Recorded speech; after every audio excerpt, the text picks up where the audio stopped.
नमस्कार सर्वांना, स्वागत आहे तुमचं माझ्या श्रद्धेची पहाटा चॅनलमध्ये। तुम्हाला माहीत आहे का महादेवाची सर्वात प्रिय तिथी कोणती? ते आहे प्रदोष।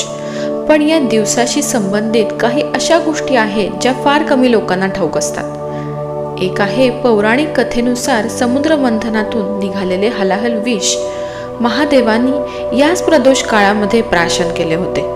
जगाला संकटातून वाचवल्याबद्दल देवाने जेव्हा त्यांची स्तुती केली तो काळ त्रयोदशीचा सायंकाळ म्हणजेच प्रदोष काळ होता। असे मानले जाते की प्रदोष काळात महादेव कैलास पर्वतावर आनंदाने तांडव नृत्य करतात। विशेष म्हणजे यावेळी ते नंदीच्या 2 शिंगांच्या मध्ये उभे राहून नृत्य करतात असं देखील म्हटलं जातं।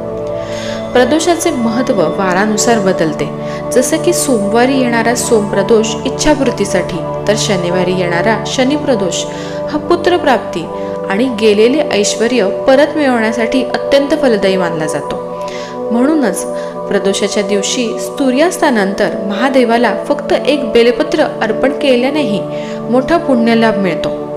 माझ्या चॅनलवर ओम नमः शिवाय मंत्र उपलब्ध आहे, त्याची लिंक मी व्हिडिओमध्ये देत आहे, त्यामुळे उद्या प्रदोष काळामध्ये हा मंत्र अवश्य ऐका। माहिती आवडली असेल तर नक्की शेअर करा। हर हर महादेव।